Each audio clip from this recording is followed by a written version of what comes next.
y vamos a empezar. Pero antes quiero daros los títulos porque hay algunas personas que no van a poder venir mañana. Yo lo lamento por ellos, porque los temas van a ir creciendo. Por lo que hoy vamos a dar, a pesar de que ya es mucho, nos quedamos cortos con lo que vamos a decir en las dos próximas charlas. La de hoy, el tema general es la senda que nos conduce a los maestros de sabiduría. Es el tema de las tres charlas generales. Y la de hoy se trata, un maestro es un hermano mayor divinizado. La segunda charla, el título es La disponibilidad del discípulo va acorde a la pureza adquirida. Y la del domingo por la tarde, las 4 cualidades exigidas al discípulo para ser aceptado como discípulo a prueba. Por lo tanto, son temas que van a ir creciendo a medida que vayamos hablando de ellos. ¿El porqué de ese tema? Bueno, yo tengo una cierta debilidad por los temas que van más allá de la evolución humana, es decir, con aquellos temas que nos acercan hacia la evolución superhumana. Y como que hay grandes entidades que ya la han alcanzado, nosotros podemos, a través de las enseñanzas, seguir sus huellas con el fin de experimentar en su día y en su momento ese despertar de conciencia que nos conduce al adeptado. Sabéis vosotros que hay hombres perfectos llamados adeptos con la ya divinidad desarrollada en ellos. Ellos, por su trabajo, el tesón y la energía que han puesto en activar la voluntad espiritual, han alcanzado el desarrollo de la conciencia del adepto. Evidentemente que esto no viene solo, sino que viene como fruto de esfuerzos realizados a través de sus múltiples existencias. Hay seres humanos que ellos ya han completado su evolución humana, sin tener ya nada que aprender sobre lo que es esta experiencia humana en la que nosotros ahora nos estamos experimentando. Pero hay ya quienes, de alguna manera, ellos lo han vivido. Y su experiencia nos la pasan a través de la literatura y a través del contacto que pueden llegar a establecer con aquel individuo que ha despertado algo de su conciencia y que ha activado el poder de percepción que le permite conectar con esa realidad de estos grandes seres que han alcanzado lo que se llama la liberación. Estos grandes seres que ellos por su desenvolvimiento de conciencia han alcanzado este estado de liberación, los cristianos le llaman salvación, y los hindúes, también los budistas, le llaman nirvana, y los teósofos le llamamos liberación. Alcanzar la liberación quiere decir que el individuo ha llegado a iluminarse internamente. La iluminación y la liberación son dos palabras que quieren decir exactamente lo mismo. El hombre, cuando se ha divinizado, cuando ha alcanzado el total desapego por las cosas del mundo, entonces él se ha liberado. Y al liberarse, entonces esa luz que llevamos dentro se activa, y es por esta razón que le llaman el iluminado. Ya estos individuos, habiendo hollado el sendero ordinario de los hombres, el sendero que hoy estamos nosotros hollando, que estamos en el sendero de prueba o de experiencias hacia la prueba, han escalado ya estas alturas de este escarpado sendero que lleva a ese estado de superhumano, el superhombre, superhumano, como le queráis llamar. Cuando se ha alcanzado el adeptado, se dice que entonces termina lo que es la evolución humana y se inicia la evolución superhumana. De esta evolución superhumana no podemos hablar nada de ello porque los propios adeptos, ellos nos cuentan aquellas cosas que podemos saber por el momento.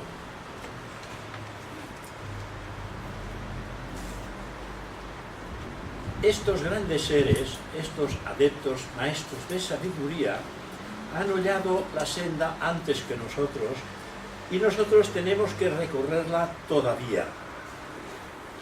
Estamos intentando, de alguna manera, penetrar en ese sendero. Penetrar en el sendero quiere decir antes haber alcanzado con éxito un estado, se le llama de discípulo a prueba. Estar a prueba ante los misterios mayores. Y si realmente el individuo se capacita para poder salir airoso de esos estados de prueba que no son tan difíciles de adquirir, sino que se trata simplemente de purificar nuestra mente.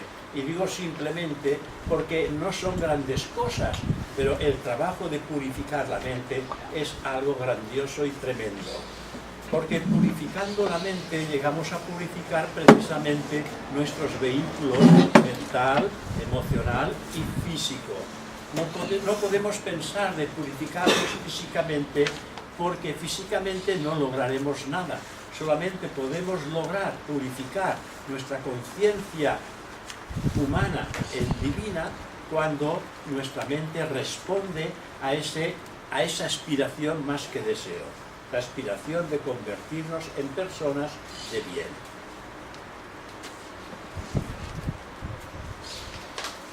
Hay individuos que ellos ya han alcanzado este punto supremo, habiendo pasado de iniciación en iniciación, ampliando su conciencia hasta que ese estado ya les permite acariciar lo que es el nirvana o entrar ya directamente en el nirvana porque su conciencia se ha adaptado a los planos y mundos internos.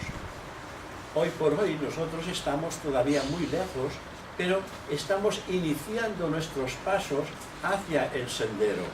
Somos aspirantes al sendero y esta aspiración nos llevará a colocar los pies, a hollar el sendero con el fin de poder llegar a encontrar en él aquello que necesitamos para que nuestra conciencia se vaya graduando en los mundos internos, vaya adquiriendo la percepción de esos mundos internos.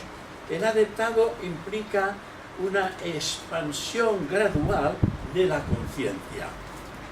A medida que el individuo va vigilándose, va transformándose su naturaleza humana en divina, va supeditando su yo inferior a la voluntad del yo real en el hombre. A medida que va haciendo esto, se va acercando cada vez más en lo que se llama el sendero del discipulado.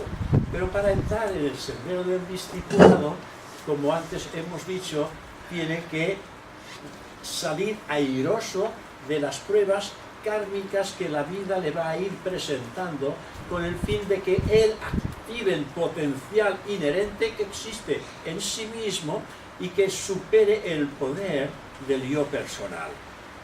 Porque ya sabéis que el yo es uno, pero cuando se manifiesta en lo personal de un individuo, se nace en ese individuo personal un nuevo yo, que es el yo hijo de la mente. El yo hijo de la mente es el que nos hace la Pascua durante toda nuestra existencia. Y a menos que pongamos nosotros la voluntad y la firmeza de neutralizar ese yo inferior, entonces, si no lo hacemos, el yo superior no puede manifestarse de esta personalidad porque ésta está distraída por las cosas del mundo. Y se trata de mantener las cosas del mundo en el mundo. e intentar alcanzar las cosas del espíritu, porque nosotros somos espíritu. La realidad de que si pensáramos realmente en todo momento que somos espíritu, intentaríamos despertar la percepción espiritual que nos permitiría entrar en contacto con los mundos superiores o los mundos espirituales, como queréis llamarlo. Con nuestra conciencia personal no alcanzaremos jamás los mundos espirituales, aunque penséis que quizás podéis hacerlo. Pero lo material se queda en el mundo material y lo espiritual se inicia a partir de que uno se ha desprendido de lo material e empieza a trabajar dentro de los mundos espirituales, despertando una prolongación de los sentidos hacia los mundos internos, percepción espiritual del yo superior. Cuando es el yo quien gobierna, el yo lleva a esa conciencia personal hacia los mundos internos. Y entonces la personalidad está a disposición de ese yo en mayúsculas que quiere activar el potencial que existe en sí mismo mediante las experiencias que puede obtener a través de una personalidad. Que el yo divino, el yo superior, no puede tener experiencias en el mundo espiritual porque él ya es espíritu. Y el potencial latente que trae de Dios en su interior está latente. Y para poderlo activar, debe de hacerlo en el mundo inferior, porque es solamente en el mundo inferior material que va a encontrar lo contrario de aquello que es él realmente.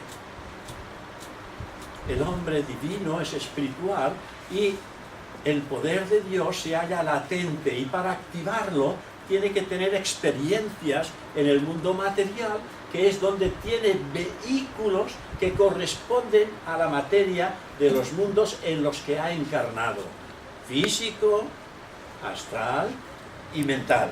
Y nosotros ahora tenemos estos tres componentes de la personalidad activos.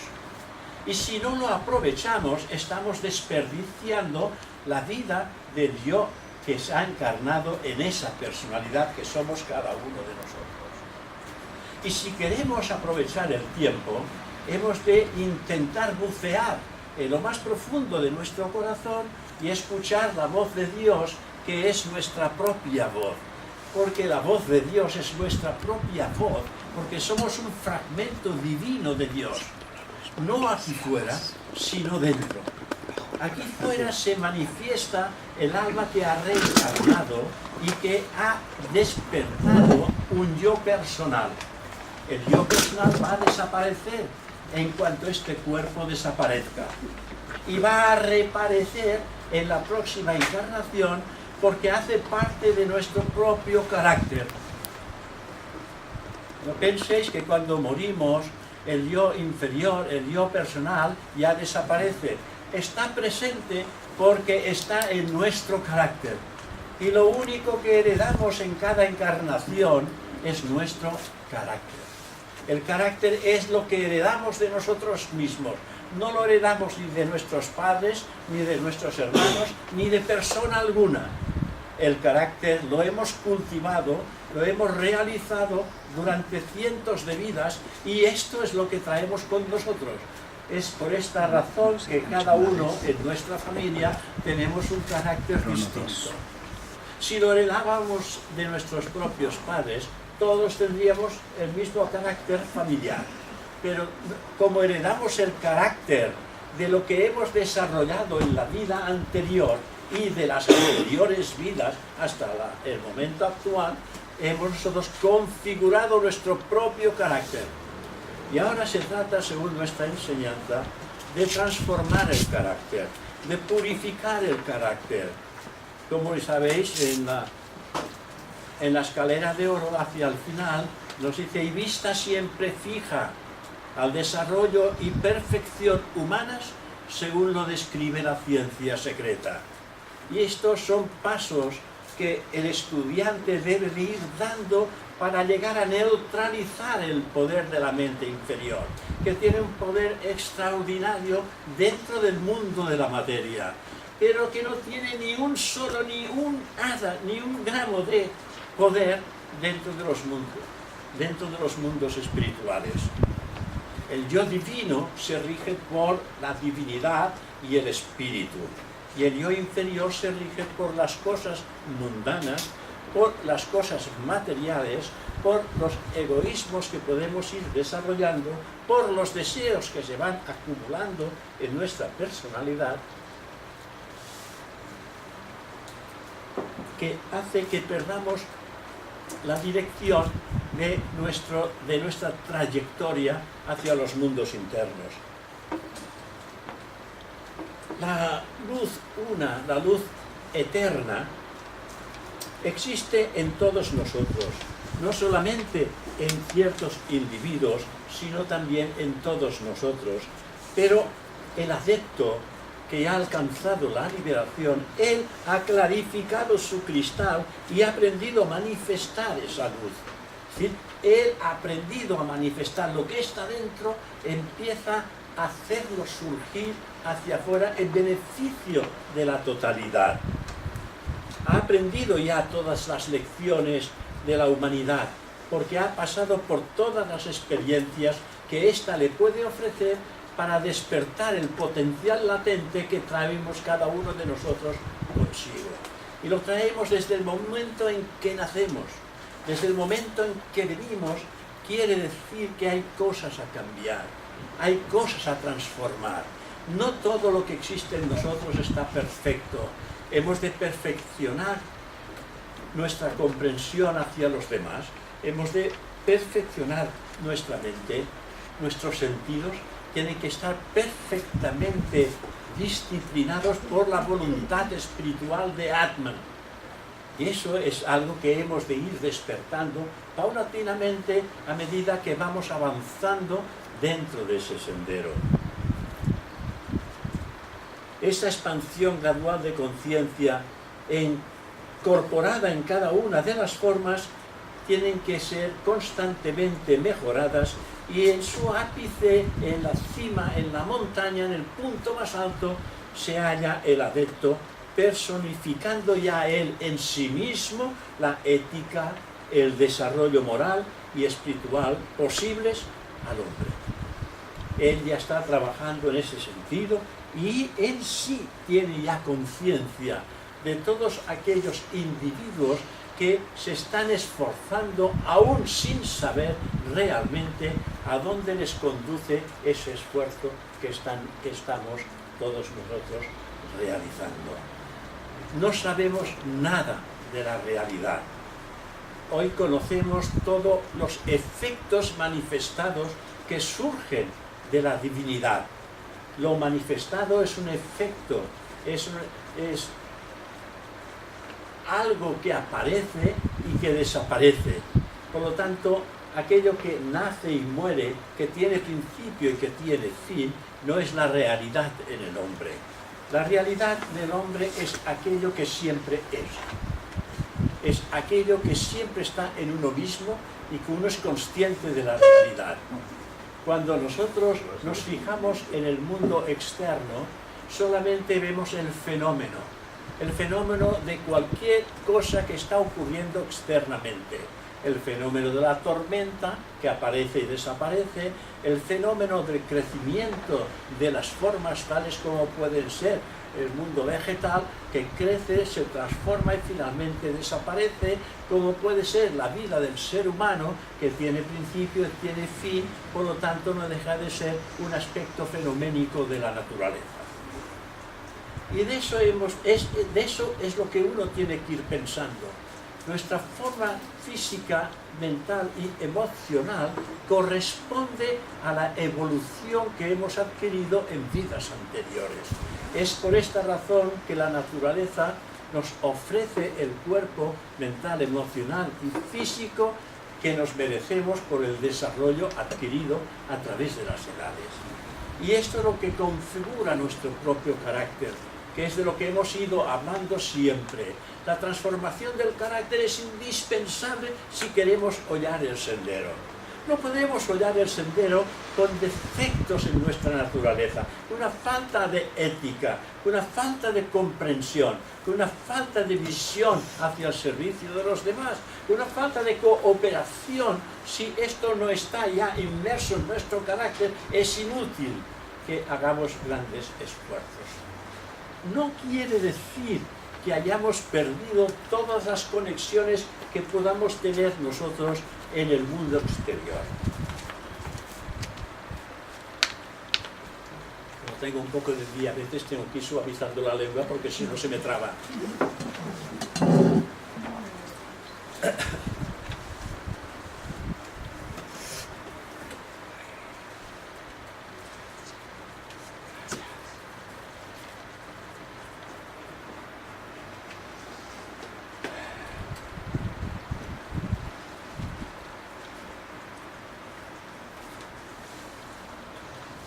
Unos cuantos de estos adeptos de los que estamos hablando, si bien ellos ya se han liberado, son libres de la rueda de nacimientos y muertes, ellos ya no necesitan hacer el espectáculo de obtener cuerpos físicos, mentales.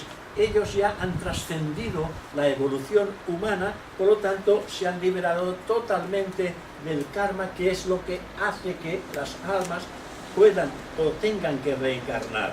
Ellos toman, cuando ven que es conveniente, toman voluntariamente las vestiduras físicas para poder ayudar a la humanidad. Es decir, darles la mano e intentar levantar el estado de conciencia para irlos acercando poco a poco hacia los mundos internos.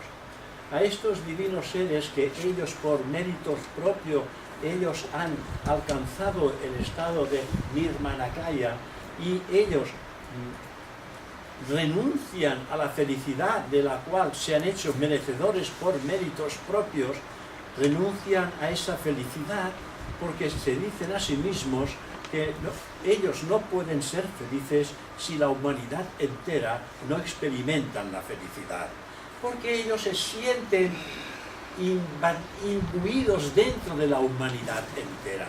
Así como nosotros solamente nos sentimos como responsables de nuestra propia personalidad, ellos se sienten responsables de toda la humanidad. Hay que ver qué gran estado de conciencia han podido ellos lograr a través de las experiencias que ellos han podido tener en ese mundo en el cual estamos nosotros actualmente inmersos. A estos adeptos nosotros les llamamos maestros de sabiduría. Y estos maestros de sabiduría, ellos aceptan discípulos, quienes abandonándolo todo, los discípulos, quienes abandonándolo todo, desean acelerar el proceso de su evolución con el fin de servir a la humanidad de una manera totalmente inegoísta. Aquí vemos realmente ya el crecimiento de aquel estudiante, de aquel aspirante que desea poner los pies en el sendero. Él ya intenta de alguna manera abandonar todo. Como dijo Jesús a uno de sus futuros discípulos, si tú quieres seguirme, abandónalo todo. Abandonar todo quiere decir solamente has de tener en tu mente el pensamiento real de llegarte a encontrar a ti mismo, porque encontrándote a ti mismo me encuentras a mí. Solamente podemos encontrar la divinidad en nuestro interior cuando abandonamos todo el exterior. Pero eso no se puede hacer de golpe. Esto se va haciendo gradualmente, vida tras vida. A medida que vamos comprendiendo, vamos dejando cosas. A medida que uno comprende el misterio oculto en la vida y comprende algo más, algo va dejando. Va dejando todo aquello que precisamente pone obstáculos para que se clarifique en nuestro interior la precisión, la visión de estos mundos internos. Más que visión, perdona, percepción. porque no existe visión de los mundos internos, porque la visión la tenemos ya abierta en el mundo físico. En los mundos internos no existe visión. Nuestros ojos están ahí en el cuerpo físico para ver las cosas físicas. Para ver las cosas de los mundos internos se tiene la percepción de estos mundos internos que no precisan la visión física. ¿Ves? Es como una visión, es algo más que una visión, porque es la percepción directa de la realidad. Nuestros ojos físicos no tienen la percepción directa de la realidad.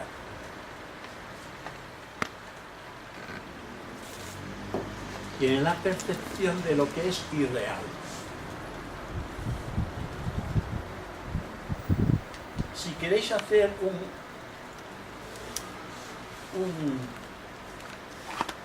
un esfuerzo en encontrar algo en este mundo que sea real, no te os tocará la lotería, no os tocará nada, pero que no alcanzaréis en absoluto la realidad en este mundo exterior. No hay nada real en el mundo exterior. En el mundo real, en el mundo exterior, por larga vida que tenga, es irreal, porque está condenado a desaparecer. Buscad en el mundo exterior. Daros cuenta que cuando la ciencia oculta nos dice el sol, el gran dador de vida, que sin el sol no existe la vida en el plano en el que estamos moviéndonos. Sin el sol no existe vida ni en el reino vegetal, ni en el reino animal, ni en el reino humano, ni en ningún reino existe la vida sin el sol. Y entonces la ciencia esotérica nos dice que el sol es el cuerpo físico de Dios. Si gracias al cuerpo físico de Dios la vida existe en los distintos reinos de la naturaleza en los que estamos nosotros involucrados, ¿qué es lo que habrá detrás del cuerpo físico de Dios? Lo mismo que hay en vuestro interior.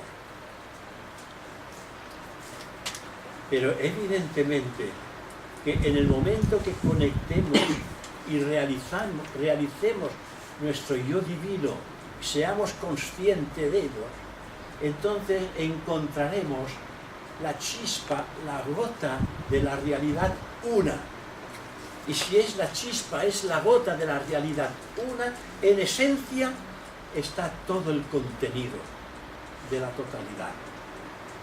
O sea que es importante que cada uno realice su propio esfuerzo en encontrarse a sí mismo.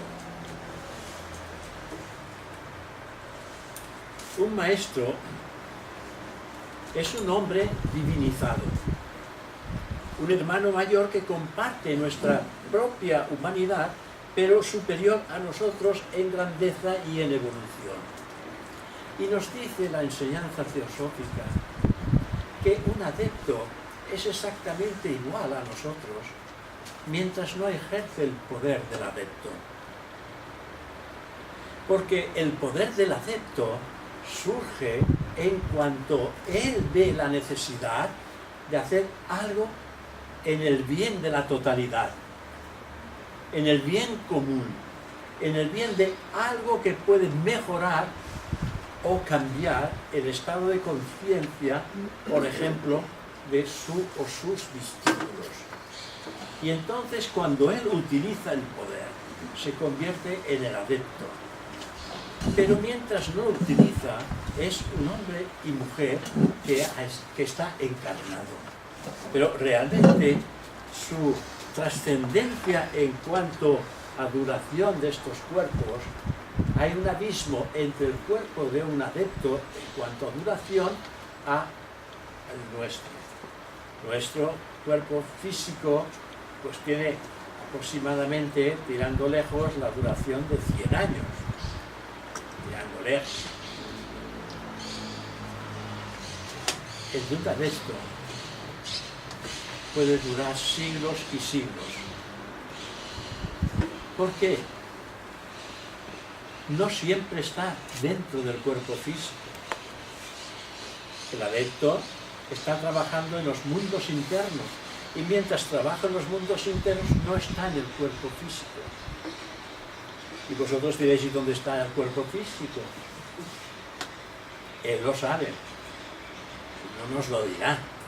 Pero sí que se nos dice que cuando el adepto tiene que realizar un trabajo determinado en un lugar lejano de donde está, tiene un lugar oculto en el que él tiende el cuerpo físico en horizontal para que entre en un sueño.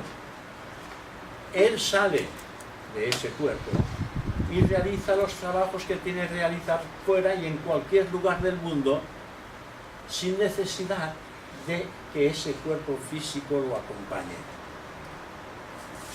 Y me diréis, pero entonces nadie lo ve. Tiene el poder de materializar el cuerpo etérico prácticamente, el cuerpo astral prácticamente como si fuera tangible y físico. Esta es la razón por la que a grandes santos los han podido ver en un lugar y en otro lado, en otro país, a la misma hora, haciendo distintas cosas. Por ejemplo, San José Oriol, creo que le llaman, José Oriol, mientras estaba dando una conferencia, estaba dando lecciones en otro país. Tienen la duplicidad de trasladar su conciencia y prácticamente materializar el vehículo astral como podemos hacerlo físicamente aquí. Y a eso se le llama la duplicidad de la conciencia en dos cuerpos diferentes, que es el del cuerpo astral y el del cuerpo físico. Y esto lo hacen infinidad, aquellas personas que han tenido ya el poder de desarrollar lo que se llama el Kriya Shakti, el poder de la mente, crear sus propios cuerpos a su debido tiempo.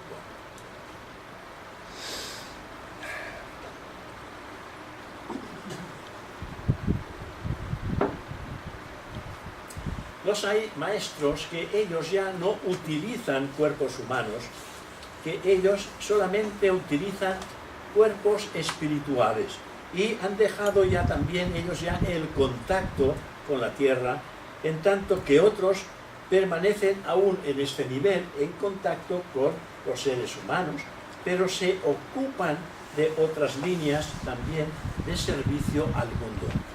Hay maestros que aceptan discípulos y otros que no los aceptan. Dependen de la labor que intentan o que hacen, que están realizando en el mundo entero. Infinidad de veces se nos dice que si los maestros son algo real o una fantasía. Esto también a veces surge en nuestras charlas, en nuestras reuniones. Hay personas en quienes el solo ideal de los maestros de sabiduría es algo valioso y también inspirador, aunque no los conozcan como un hecho, pues el ideal de los mahatmas o maestros o grandes almas es muy elevado. Podríamos buscar un ejemplo y digamos, existen personas que son muy ignorantes en la vida. No digamos salvajes, digamos semisalvajes o muy ignorantes en la vida. Y hay otras personas que ya son sabias, que han alcanzado una sabiduría. Por lo tanto, el abanico es muy amplio entre el ignorante y el sabio.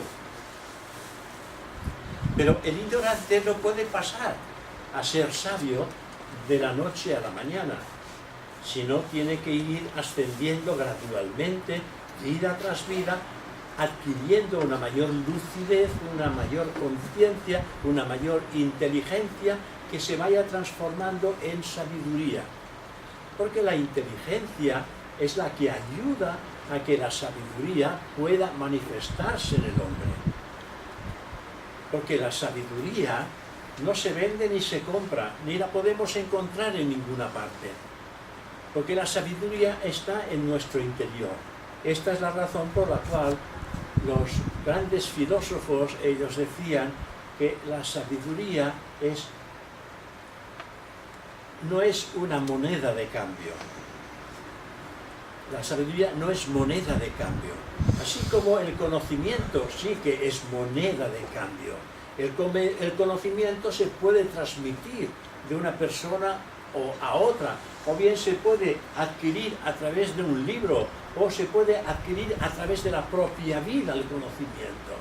Pero la sabiduría, y ese conocimiento es transferible. Nos lo podemos transferir los unos a los otros. Pero no hay nadie que pueda transmitir sabiduría, porque la sabiduría está en nuestro interior y solamente la podemos despertar nosotros mismos. Y la sabiduría de Dios en la actualidad, en todos vosotros y en mí, está latente. Y nuestra misión es activar la sabiduría latente que está en nuestro interior, hacerla activa y trabajar con aquello que comprendemos que puede ser comunicado y que puede ayudar a los demás, a llegarse a comprender a sí mismos.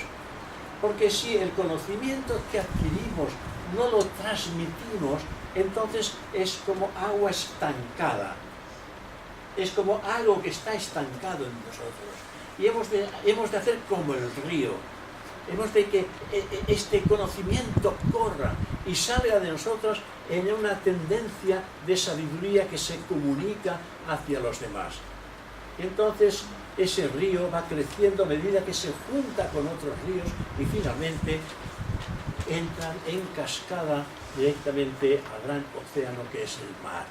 En ese sentido entra todo ese conocimiento en el gran mundo espiritual, ese gran océano de vida.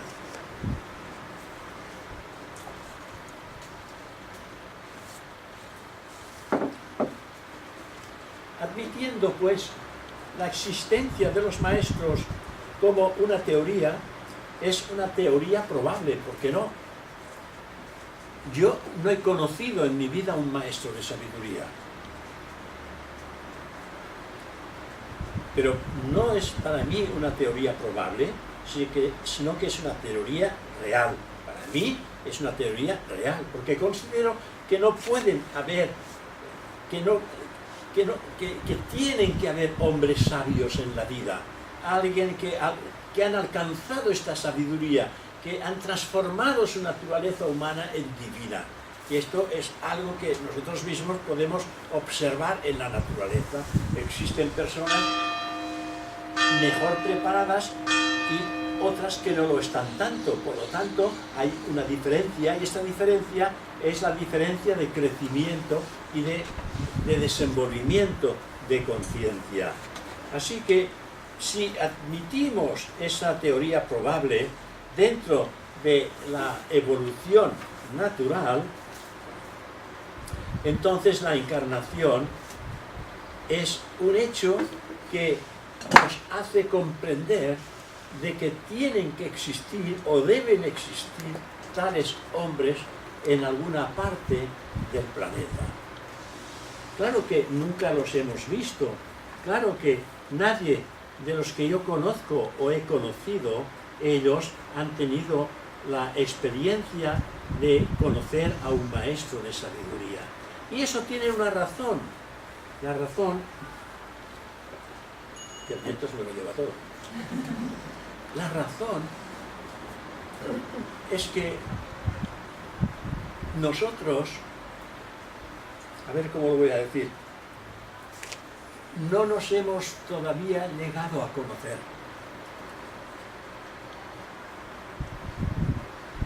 Me gustaría que alguien levantara la mano si se ha llegado a conocer a sí mismo. No veo ninguna mano levantada. ¿Tú has levantado la mano? Hombre, esto es muy relativo. ¿No? ¿Relativo, no? Sí, Yo digo, cuando aquí hablamos de conocerse a sí mismo, nos estamos refiriendo al conocimiento real de aquello que mora en nuestro corazón. Entonces eso no es relativo, eso es una realidad. Lo relativo es fenoménico. Ahora que me digas que eso es un aspecto fenoménico de la naturaleza, sí. Pero la realidad oculta que mora en tu interior, eso es auténtico. Pero como eso que es auténtico todavía no ha despertado en tu conciencia, ahora si levantas la mano quiere decir que ha despertado. Y si ha despertado, todo el mundo va a ponerse a tu alrededor. Porque todos querrán saber de ese mundo interior. Pero esto es tener vislumbres, hombre. A ver, la realidad del ser interno no lo conocemos y la razón por la que lo conocemos es que estamos aquí. Estamos aquí porque queremos conocer, queremos saber, queremos llegar a conocernos a nosotros mismos como entes espirituales, porque sobradamente conocemos al ser carnal, al ser mental y al ser emocional. Lo conocemos sobradamente y no nos gusta mucho, porque tenemos apagadas muchos aspectos emocionales, los tenemos muy quietecitos porque a veces se quieren disparar, pero los mantenemos porque sabemos que no es conveniente hacerlo, ni ético tampoco. Pero cuidado, que eso que hoy estamos intentando mantener, que no salga a flote, no se ha transformado. Y en un momento determinado, cuando no tenemos la voluntad manteniéndolo quieto, se dispara. ¿Y sabéis dónde se dispara? En nuestra propia familia. O cuando perdemos el control. En una discusión, alguien que nos pisa fuerte el pie, ¡ah!, y allí sale todo. Cuando algo no se ajusta a nuestro pensamiento, también sale, pero cuando en el lugar donde no nos retenemos es en la familia. Y si uno se fija en ello, es cuando va a poner un poco de atención antes de dispararse e intentar pacificar su estado de ánimo hasta que finalmente tiene la oportunidad de ir domando ese espíritu rebelde que es la mente concreta. Porque la mente concreta es muy rebelde. Y yo supongo que todos vosotros esto ya lo habréis controlado. Cuando vosotros queréis dedicar un rato a vuestra mente con el fin de tenerla conectada con pensamientos elevados, os dais cuenta de que vuestra mente se ha ido por otros derroteros, por los cerros de Úbeda, y no habéis sabido mantenerla en aquello que queríais tenerla, en aquellos pensamientos que consideráis que son importantes, pero la mente es rebelde, no quiere ser sujeta. Y aquí se trata de trabajar con mucha diplomacia con nuestra mente para tenerla sujeta en aquello que queremos pensar. Y que no que la mente esté pensando es que yo realmente, con lo que yo sé, pues no tengo necesidad de saber más cosas. Solamente el ignorante dice que es muy sabio. El ignorante dice que es muy sabio. Y el sabio dice, yo solo sé que lo que sé no sé nada. Esto es lo que dice el sabio. Yo solo sé que lo que sé no es nada. El ignorante dice, yo sí que lo sé todo. Yo tenía un jefe cuando tenía 14 años, que él decía en catalán, yo ho sé tot, Josep, yo ho sé tot. Y entonces le quedó el mote, yo ho sé tot. Y el pobre no sabía nada. Y era una persona ya bastante mayor, pero le quedó el mote de yo ho sé tot. No lo sabemos todo, porque no sabemos nada. no sabemos nada ahora de los mundos espirituales. Sabemos sí algo, que tenemos que transformar nuestra naturaleza humana en divina. Y eso no se hace en una encarnación. Eso se hace en una serie de encarnaciones. Porque lo que hemos conseguido hasta este momento es ser lo que somos. Y ser lo que somos, y es lo que hemos construido durante cientos de vidas, y que no nos acaba de gustar, por lo que aspiramos llegar a ser, entonces hemos de pensar que hay una serie de vidas para poder transformar lo humano en divino, el egoísmo en altruismo, el impulso en discernimiento. Esto es lo que hay que ir cambiando en nuestra naturaleza. El discernir lo real en lo irreal es algo importantísimo. Y esto lo dicen todos los grandes estudiantes, todos los grandes sabios. Ellos han tenido que pasar por aquí y han tenido que cambiar su naturaleza humana en divina.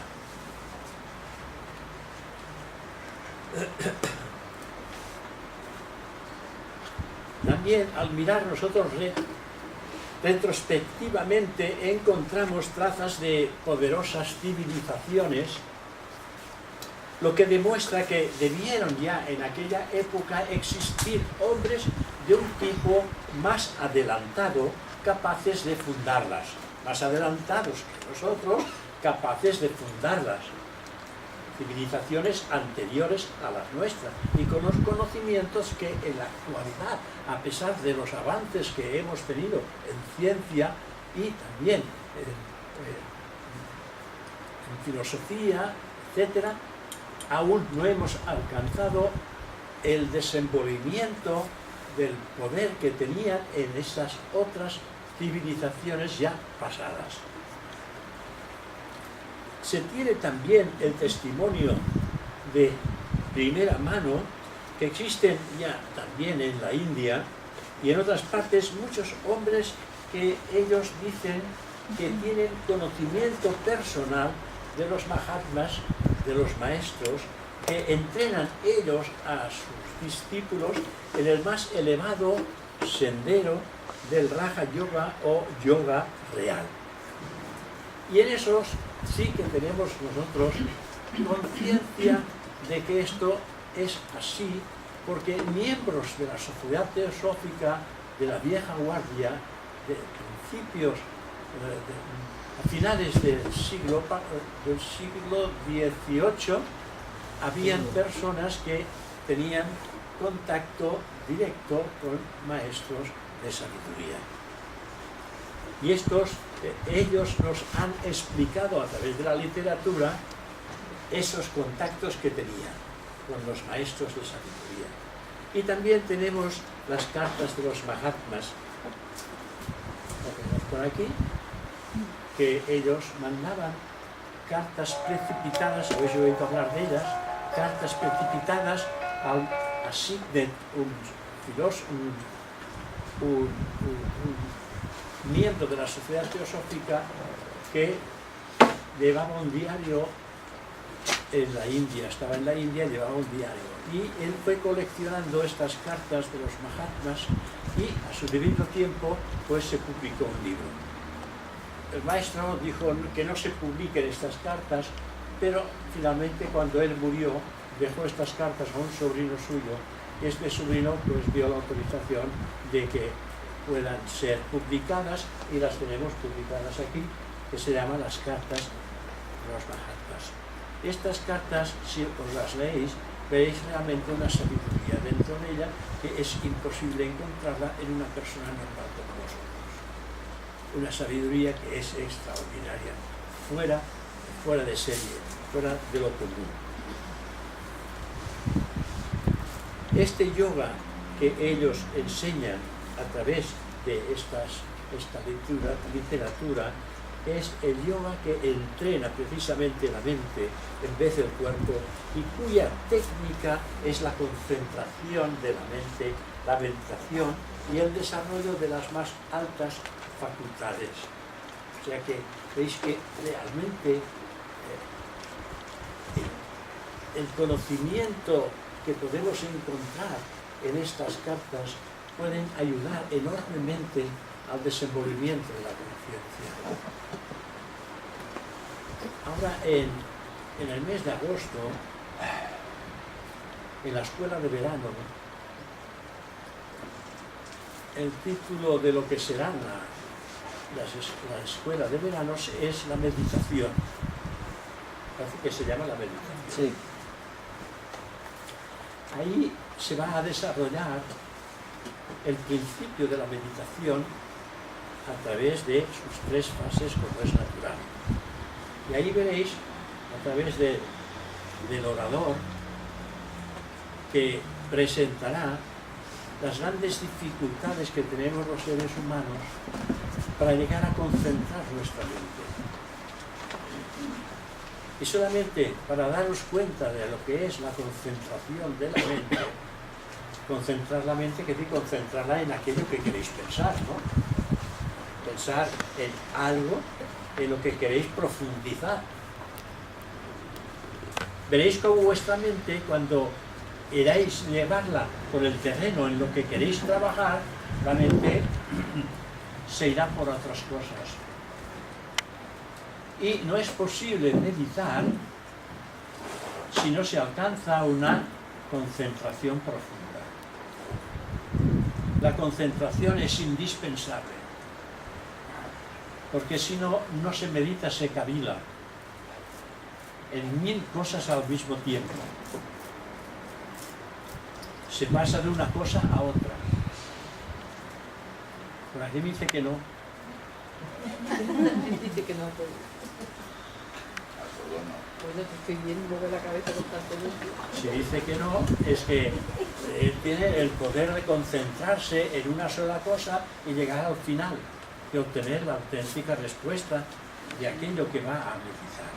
Porque la meditación, ya sabéis que consta de 3 fases: la concentración, meditación y contemplación o éxtasis o samadhi, como le queráis llamar. Pero para llegar a ser uno con el objeto de meditación, tienen que haber desaparecido toda tendencia mental. Toda tendencia mental. Porque ¿qué es lo que está frenando siempre el proceso? Las tendencias mentales que se renuevan constantemente en la mente. Que si tengo que ir al médico, primero vamos a ponernos a meditar, a concentrar la mente en una cosa. Pero entonces viene la tendencia de que tengo que ir al médico, que tengo que después ir allí porque hay rebajas, que tengo que después pasar por a ver al amigo o la amiga y queda una hora determinada, no sé si es de tiempo o algo tarde. Fijaros como estamos cavilando en infinidad de cosas, pero en aquello que queremos concentrarnos. Porque para nosotros concentrar es concentrar la mente en la búsqueda del ser real que existe en cada uno de nosotros. No hace falta ir a los Himalayas a concentrarnos en las cosas de los Himalayas o en la India o en cualquier lugar, sino se trata de concentrarse uno en sí mismo. Fijaros, esto es algo que está muy cerca, porque el sí mismo está más cerca que nuestra propia piel. Entonces es más fácil intentar concentrarse en uno mismo que concentrarnos en la idea de Dios. Porque la idea de Dios, ¿dónde la colocamos? Si Dios está en nosotros, ¿por qué buscar una idea fuera de nosotros? Vamos a concentrarnos en nosotros mismos y algún día de dentro surgirá la respuesta. Cuando el hombre dice, a través de esta meditación me llego a encontrar a mí mismo, me acerco al yo divino y él con su divina gracia me acerca al sí mismo. Nos acercamos mutuamente porque dejamos cosas fuera, cosas que están en nosotros.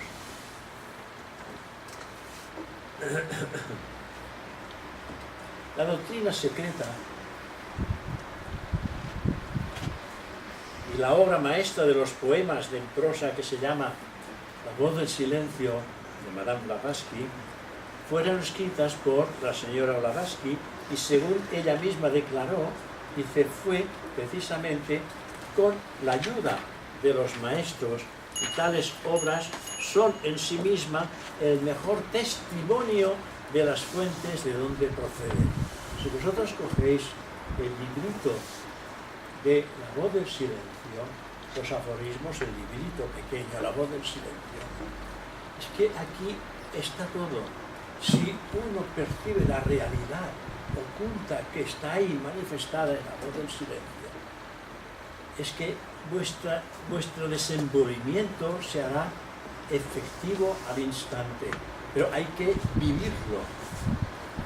Madame Blavatsky, ella dice que en ese librito ha puesto los aforismos que ella ha logrado recordar de un librito que se llama el libro de los preceptos de oro. ¿Habéis oído hablar del libro de los preceptos de oro? Lo que ella ha logrado recordar es lo que ella ha hecho en este librito. Y esto es poesía pura. Es realmente algo que hace vibrar las fibras más sensibles de vuestro corazón. Es algo que transforma nuestra naturaleza humana en divina, aunque todavía no la hayamos logrado. Pero sí que podemos acariciar las mieles de este desenvolvimiento, porque sentimos algo en nuestro interior que va madurando, algo que se va despertando, algo que nos está diciendo, estás en el buen camino.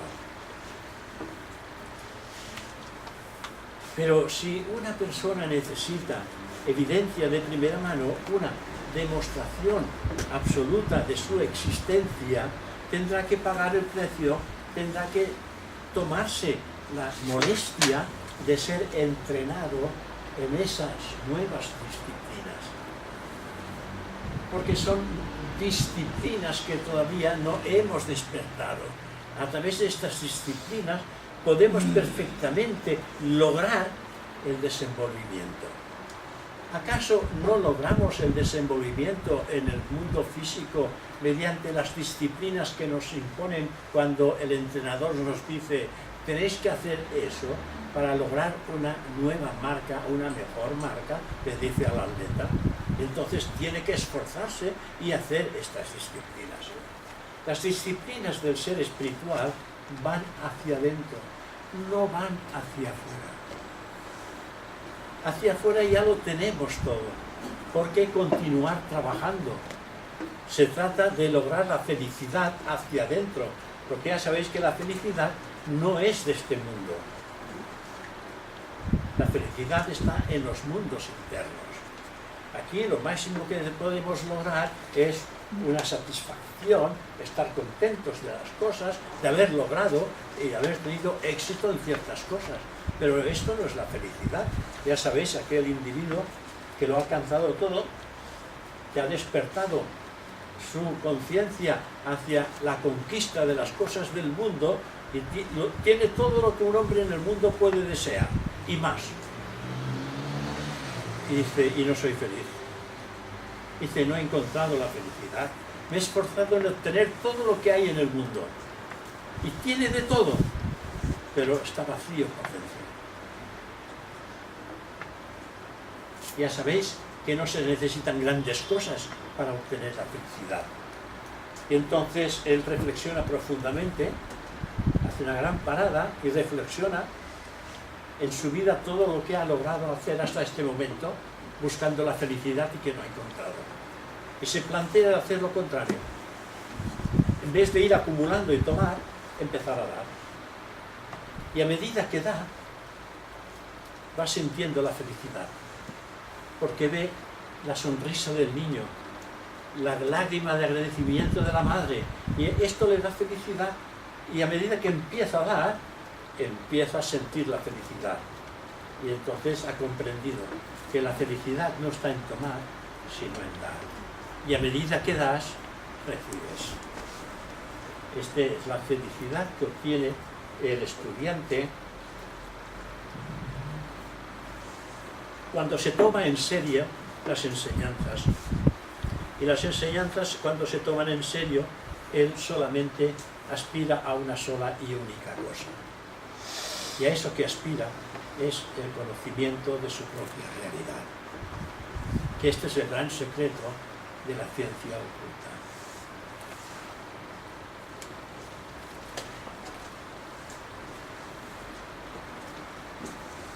El entreno que el estudiante al cual debe someterse es el de intentar adquirir conocimientos y sabiduría y de hollar el sendero que los mismos maestros tuvieron que andar, pisar, antes de llegar a ser miembros de lo que se llama la Gran Fraternidad Blanca.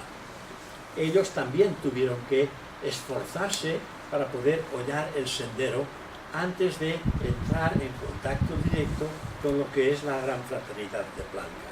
Si una persona corriente encontrase o se encontrara con un maestro en el plano físico, seguramente y con toda probabilidad no lo reconocería como tal.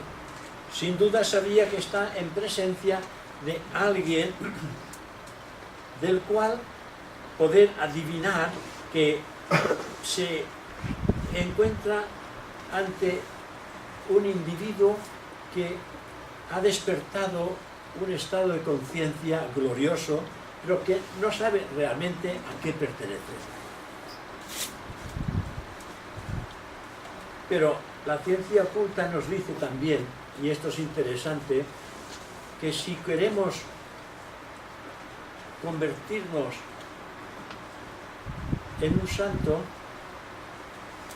tendríamos que buscar la compañía de un santo.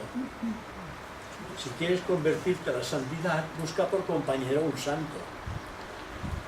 Pero, ¿cómo sabemos nosotros que estamos delante de un santo varón? Seguramente por sus obras. Porque alguien dijo, por sus obras los conoceréis. Entonces, si estamos atentos y vemos que por su manera de actuar, de sentir y de pensar, está demostrando que hay una calidad y una sensibilidad extraordinaria de la que nosotros queremos apropiarnos.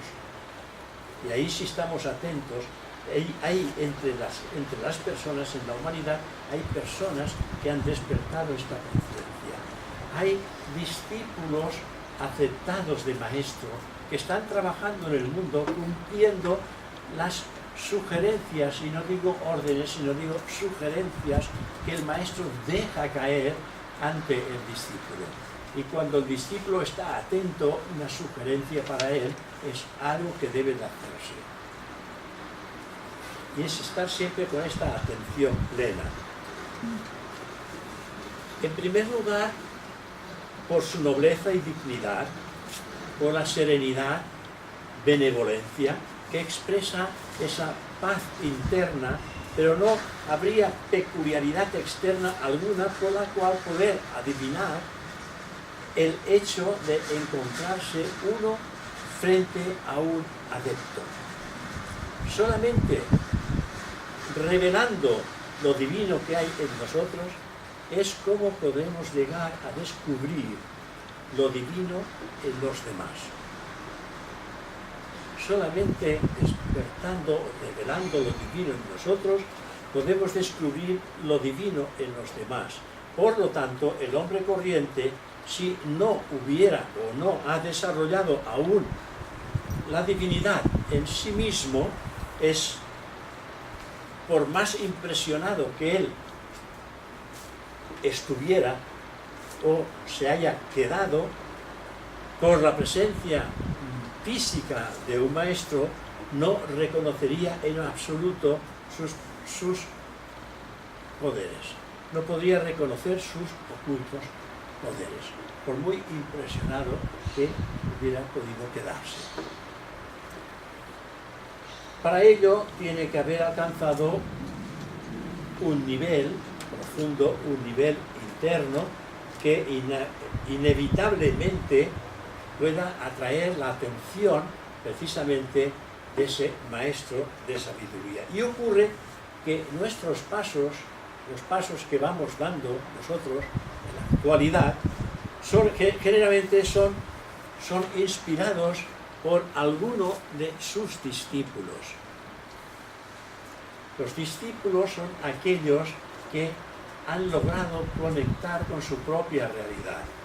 Cuando uno se conecta con su propia realidad, al mismo tiempo es aceptado como discípulo de un maestro. Pero el discípulo no es la personalidad. El discípulo es el yo que hemos descubierto en nuestro interior. Y hemos descubierto el yo en nuestro interior porque hemos ido venciendo el yo personal.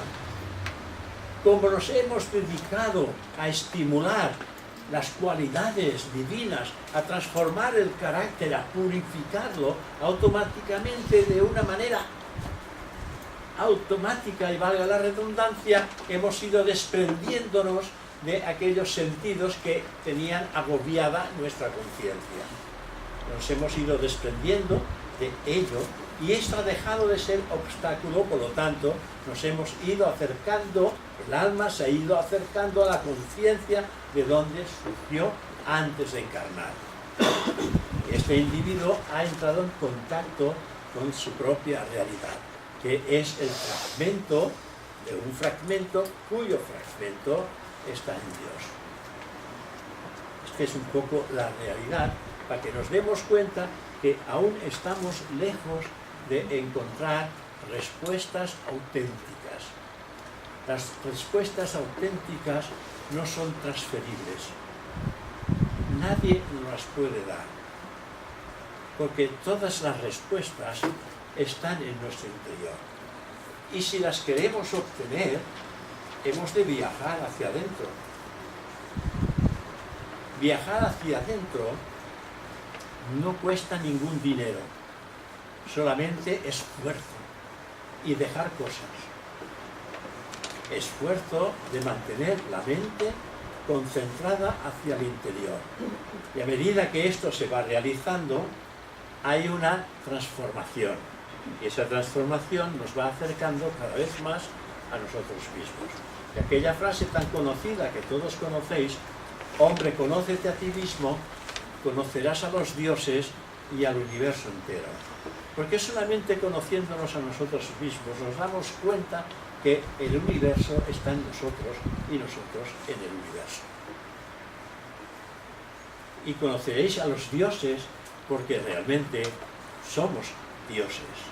Por eso hay un librito aquí que se llama Dioses en el destierro. Podéis buscarlo, está por aquí. Dioses en el destierro. No es que estemos desterrados, pero realmente estamos en el destierro porque estamos en un mundo perecedero que tiene principio y tiene fin. No podemos planear a largo plazo en el mundo externo, pero sí que podemos planearnos hacia el mundo interno. Pero el mundo interno no es este mundo. El mundo interno empieza donde termina este. Y para ir al mundo interno hemos de salirnos de este mundo, aún teniendo una personalidad. La conciencia es la que tiene que desprenderse de las cosas de este mundo. Entonces la conciencia actúa con los principios superiores en el hombre y se funde en ellos, y la ética espiritual empieza a funcionar en todos los terrenos de su vida, tanto en el mental como en el emocional como en el físico. No la acabaré toda, ¿eh? No hay problema. Encara queda porque ya terminamos. Este es el esfuerzo de conocerse uno a sí mismo. Este es el esfuerzo que están haciendo muchísimos miembros de la sociedad teosófica, que se están esforzando día a día, día a día, para que esto pueda suceder. Muchos miembros de la sociedad teosófica, y algunos de ellos seguramente, se apuntan a una sección en la que se dice que se enseña cómo prepararse a sí mismos más rápidamente para esa labor profunda del conocimiento de uno mismo. Evidentemente que hay que se esfuerza y en ese esfuerzo diario que debe de irse haciendo van surgiendo resultados. En un principio son resultados muy pequeñitos, evidentemente, de reconocimiento de muchas cosas, de muchos defectos que están adheridos a nuestro carácter y que debemos de ir puliendo. Pero el hecho de reconocerlo ya es como empezar a dejarlos. El reconocerlo es como empezar a dejarlo. Porque si reconocemos algo que afea nuestro carácter, intentaremos librarnos de ello lo más rápidamente posible. Y esto es lo que intenta hacer los miembros teosóficos, los que se han apuntado con el fin de transformar sus vidas. Y al cabo de un tiempo nos dicen, es que realmente la teosofía ha cambiado mi vida. Infinidad de personas han venido a decirme, la teosofía ha cambiado mi vida. Ya no pienso como pensaba antes, porque la teosofía nos enseña a pensar, nos enseña a encauzar nuestros pensamientos por otros derroteros. Y cuando uno cambia de pensamiento, nuestra vida cambia. Y cuando la vida cambia, cuando nuestros pensamientos cambian, somos más felices. Porque todo cambia a nuestro alrededor. Y hasta incluso me han dicho, es que la gente parece ser que ha cambiado. La gente ha cambiado, es mejor que no era antes.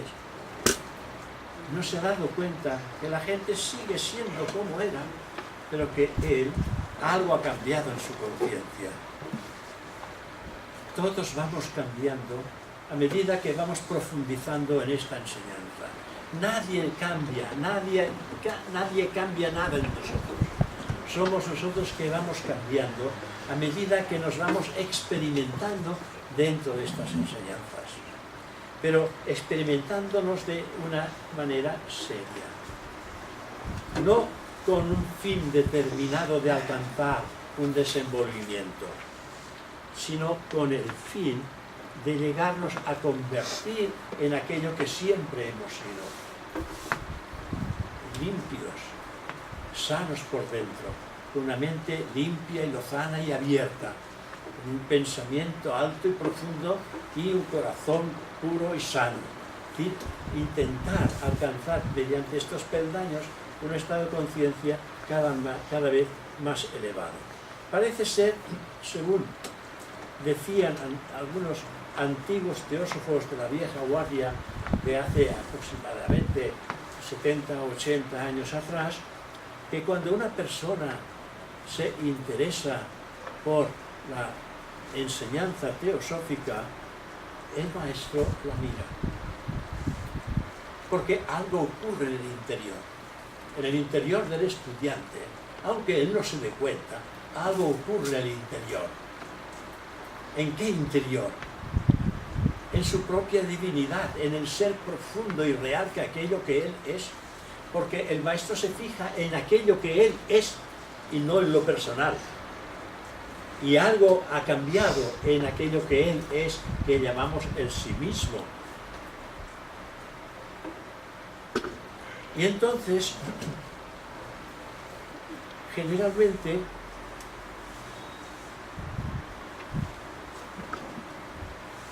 ellos conocen más que nosotros, y antes que nosotros lo conozcamos algo acerca de ellos, ellos saben ya más de nosotros. Dice, y el adepto jamás olvida algo, y cuando observa casualmente a una persona, dice, ya no la pierde nunca más de vista. Cuando ya ve algo. Yo lo he dicho muchísimas veces aquí, y es que nosotros, la humanidad, somos como velas encendidas.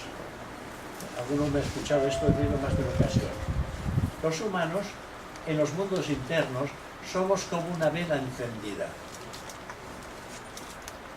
Y cuando una de esas velas, la llama, crece, llama la atención.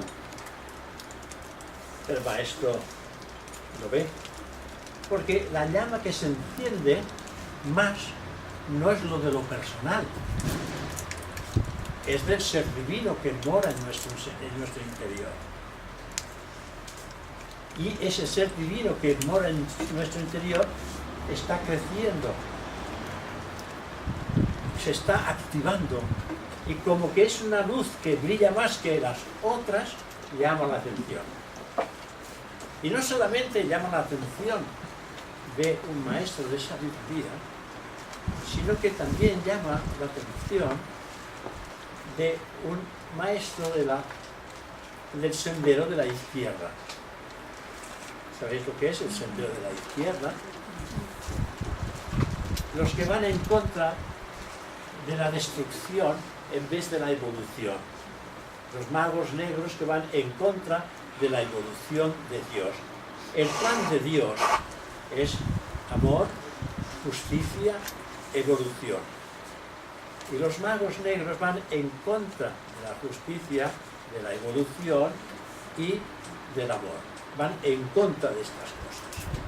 Pues bien, cuando esa llama que sois vosotros internamente, como dice Sri Ram, sed una lámpara de vosotros mismos que está aquí, cuando esa llama que sois vosotros mismos se enciende un poco más, llama la atención de un maestro de la derecha y del mago negro, que es el destructor de la evolución. Y ese mago negro os dirá, realmente eres fantástico, sabes más que los demás, entiendes las cosas mucho más rápidamente que los demás y que estás mejor preparado que tus propios instructores. Va colocando a este individuo que está creciendo, lo está colocando en un pedestal. Si se deja llevar por lo que dice el mago negro, se coloca en un pedestal de orgullo. Yo soy el mejor. Pero su caída será desastrosa, porque más dura será la caída cuando se coloca en un pedestal el individuo. El mago blanco no le dirá nada al discípulo. Lo deja que él tome sus propias decisiones. No le dice tienes que hacer eso, tienes que hacer aquello. Porque si le dijera que tienes que hacer eso, tienes que hacer aquello, ¿de qué sería el mérito? ¿Del discípulo? Por lo tanto, no se beneficiaría en absoluto el discípulo. Sería del maestro, no había avance por parte del discípulo. El maestro lo deja libre. Que tome el discípulo sus propias decisiones. Si se equivoca, kármicamente, tendrá que transformarlo a su debido tiempo. Por lo tanto, si nosotros estamos creciendo, quiere decir que nuestra comprensión de la vida se está ampliando y tendremos que tomar decisiones. Otra cosa que es importante, con eso terminaremos, porque no la puedo terminar porque es muy largo, pero ya lo terminaremos mañana. Cuando uno tiene que tomar decisiones y de alguna manera está experimentando en su interior que hay una energía que está creciendo, hay una energía que estamos registrando, esa energía que recibimos desarrolla lo bueno y lo malo, porque la energía es neutra. Y según pensamos, dirigimos la energía. Y si nuestro pensamiento se dirige hacia el interior, hacia pensamientos elevados y profundos, esa energía crecerá y estimulará la cualidad de estos pensamientos divinos y profundos. Porque que estamos elevando nuestro estado de conciencia. Pero si por lo contrario pensamos en algo sensual, en algo egoísta, en algo del mundo, también crecerá la tendencia hacia estas cosas. Y uno tiene que vigilar muchísimo, el aspirante tiene que vigilar mucho, porque va a experimentar mayor energía en sí mismo porque la energía la vamos a captar, pero hemos de frenar lo que se dirigía hacia el mundo para inspirar lo que va hacia el mundo del espíritu. De esta manera estamos dejando cosas del mundo y estamos alcanzando cosas de este otro mundo que desconocemos y al cual pertenecemos. Porque en realidad no pertenecemos a este mundo, sino que pertenecemos a los mundos internos, a los mundos espirituales, que en realidad es lo único que cuenta para nosotros, el mundo espiritual. Vamos a dejarlo aquí porque tenéis un ratito para hacer los grupos.